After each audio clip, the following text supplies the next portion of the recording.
Chapter 12. Now about that time Herod the king stretched forth his hands to vex certain of the church, and he killed James, the brother of John, with the sword. And because he saw it pleased the Jews, he proceeded further to take Peter also. Then were the days of unleavened bread. And when he had apprehended him, he put him in prison, and delivered him to 4 quaternions of soldiers to keep him, intending after Easter to bring him forth to the people. Peter, therefore, was kept in prison, but prayer was made without ceasing of the church unto God for him.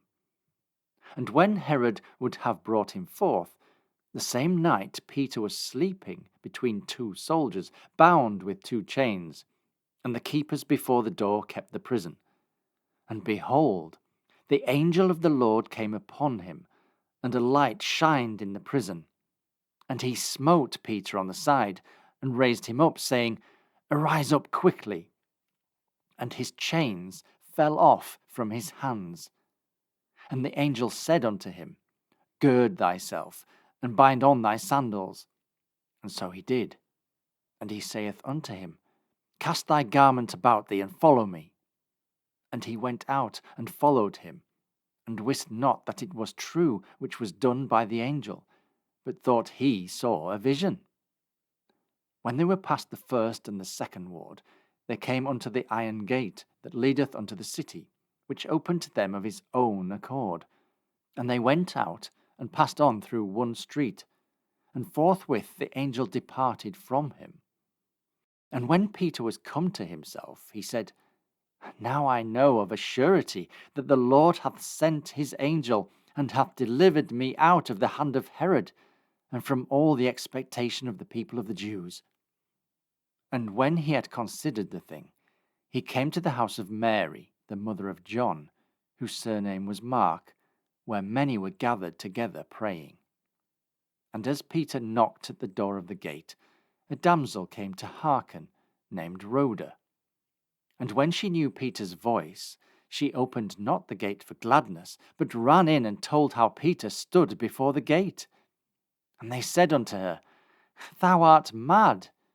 But she constantly affirmed that it was even so. Then said they, It is his angel. But Peter continued knocking, and when they had opened the door and saw him, they were astonished. But he, beckoning unto them with the hand to hold their peace, declared unto them how the Lord had brought him out of the prison. And he said, Go show these things unto James and to the brethren. And he departed and went into another place. Now as soon as it was day, there was no small stir among the soldiers, what was become of Peter. And when Herod had sought for him, and found him not, he examined the keepers, and commanded that they should be put to death.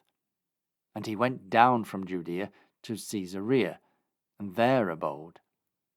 And Herod was highly displeased with them of Tyre and Sidon. But they came with one accord to him, and, having made Blastus, the king's chamberlain, their friend, desired peace, because their country was nourished by the king's country. And upon a set day Herod, arrayed in royal apparel, sat upon his throne, and made an oration unto them. And the people gave a shout, saying, It is the voice of a God, and not of a man. And immediately the angel of the Lord smote him, because he gave not God the glory. And he was eaten of worms, and gave up the ghost. But the word of God grew and multiplied. And Barnabas and Saul returned from Jerusalem when they had fulfilled their ministry, and took with them John, whose surname was Mark.